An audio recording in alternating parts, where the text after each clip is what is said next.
Hello and welcome to your chemistry lab. My name is Jenny Steele and I'm your lab manager, and I'm here today to talk to you about safety. We have a few basic rules that we need to go over before we start our experiments in the lab. First and foremost, wear your protective attire at all times during your lab. I'm going to go into detail in just a moment about what this means, but basically it's going to be your safety glasses, your lab coat, long pants, and closed-toed shoes. So absolutely no open-toed shoes will be allowed in the chemistry lab. Some of these are common sense, hopefully. We have the no eating, drinking, or smoking in the lab. Just like at the movie theater, we ask that you turn your cell phones off. We don't want any extra distractions when we're working with the chemicals. We ask that you store your backpacks properly. You don't want to put them up on the countertops because you might get chemicals on them and take them to your next class with you. Also, we don't want to put them down on the floor in the aisleways so people will trip over them. Make sure and stow them under a cabinet or in the back of the room so that they're out of the way.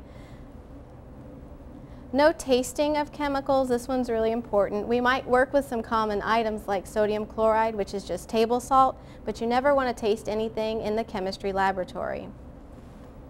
Also, no mouth pipetting. We never use our mouth on the pipettes. We always use a pipette bulb, which you're going to get a lot of practice with next time.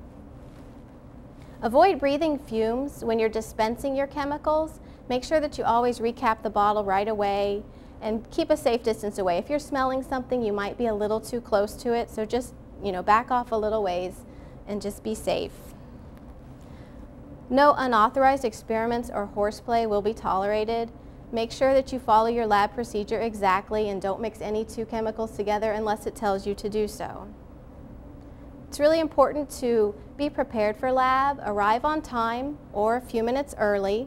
Make sure that you always have your lab coat and your safety goggles with you, that you're appropriately dressed, and that you have your lab notebook and that you know your experiment. It's going to help you to get out of lab quicker if you already know what you're doing, so it's just a good idea. You never want to force glass tubing into a rubber stopper without proper hand protection. Use a lot of care when you're working with glass and rubber together. At the end of your experiment each week, you're going to be left over with chemicals and you need to know what to do with them. So your lab instructor will tell you each week what you're going to do with any leftover chemicals.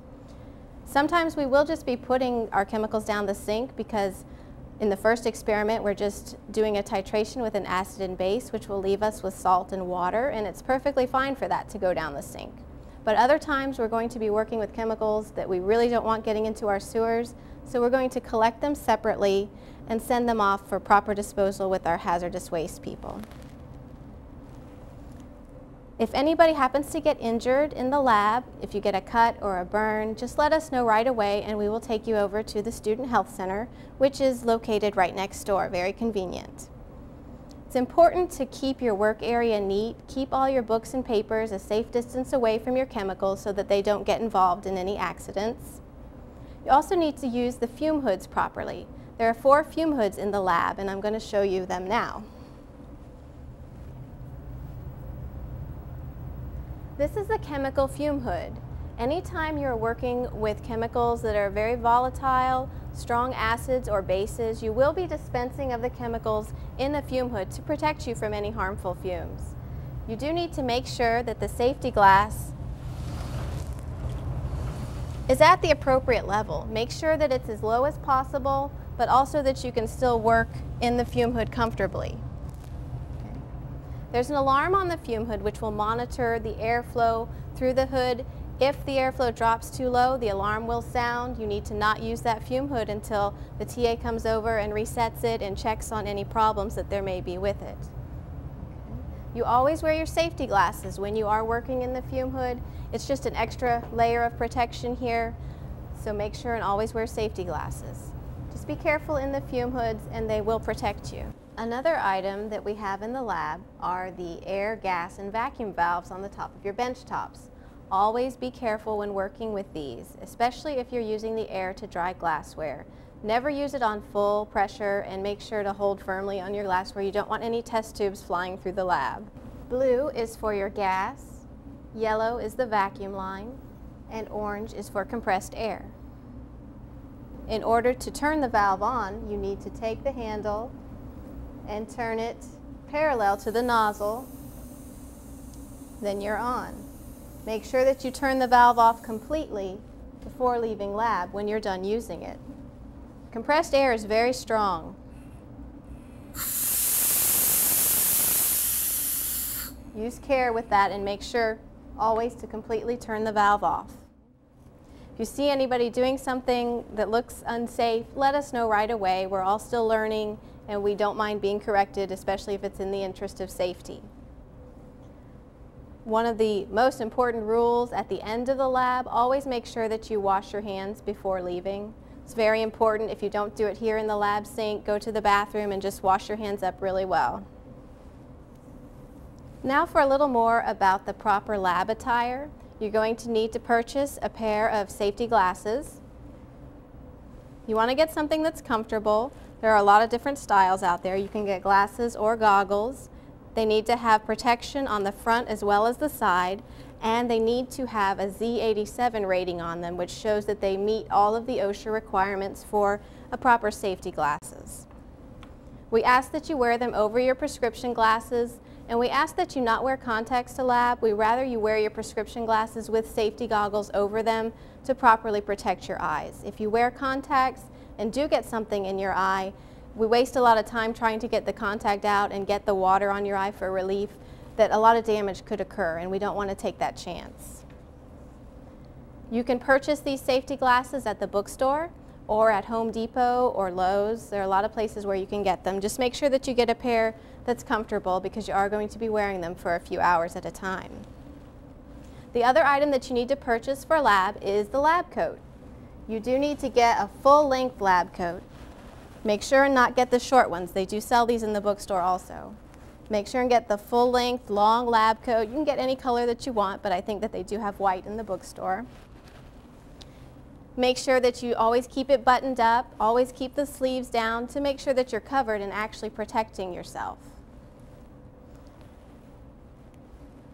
The lab coats are also sold at like a uniform store where they sell the scrubs, scrub tops and things like that. Now the clothes that you wear to lab underneath your lab coat are also important. We require that you wear long pants. Jeans are great. A long skirt is okay with some stockings underneath, but absolutely no shorts will be allowed in the lab. Again, with the shoes, make sure that you wear closed-toed shoes to lab. Absolutely no open-toed shoes, no flip-flops, and we also try to avoid backless shoes just because they pose a tripping hazard. Make sure and wear something comfortable, something that's going to protect you. A few other items. If you have long hair, we ask that you keep it confined during lab. You don't want it getting into the chemicals, especially when we're working with Bunsen burners. You don't want your hair loose to get involved in the flame. Gloves are an optional item that you can get at the bookstore if you like. There's several different varieties. There's nitrile, which are blue. There's a vinyl, which is not very flexible, so it's not the most comfortable. And then there's the latex, which is just your standard glove. If you do choose to use gloves, be careful not to touch anything in the lab that someone who's not using gloves is going to come behind you and get chemicals on them when normally they wouldn't have. I don't think you really need to have the gloves in the lab because you're going to be neat and you're going to take care of any spills right away. You're not going to get any chemicals on you if you're doing things properly. But they are there for you if you want to purchase them. When you walked into the lab, hopefully you saw the safety striping on the floor, which is marking off our emergency safety shower at the front of the room.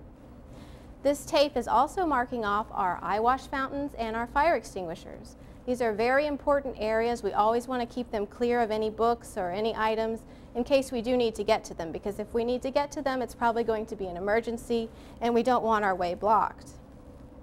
If you happen to spill something, don't panic. If it's on your hand, just go to the sink and rinse it off with plenty of water. If you happen to get something in your eye, which you shouldn't if you have your safety glasses on properly, act immediately. Go to the nearest eye wash fountain, pull it out, take off the dust cap, go ahead and give it a squeeze and keep it on your eye for 15 minutes. It's very important. And if you get a large spill on you, we may have to use the emergency shower. Since I've been here, we haven't had to, but it is there for us, just, for that occasion. If you spill something on the counter or on the balance, go ahead and clean it up right away. Let your TA know, and they'll help you decide the best way to clean it up. Be careful with paper towels on the really strong acids because you could actually start a fire. And then you'd be going from a spill to something a bit worse. The most common accident in the lab is glassware breakage. It's probably going to happen to all of us during the course of this lab. When it happens, let your TA know.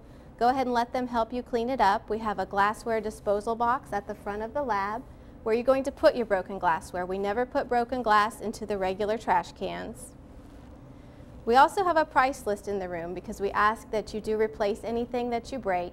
It's up at the front of the room, and you can have a look at it and see which items you need to be, extra careful with, and which ones it's not the end of the world if they happen to break. But just be careful with the glassware.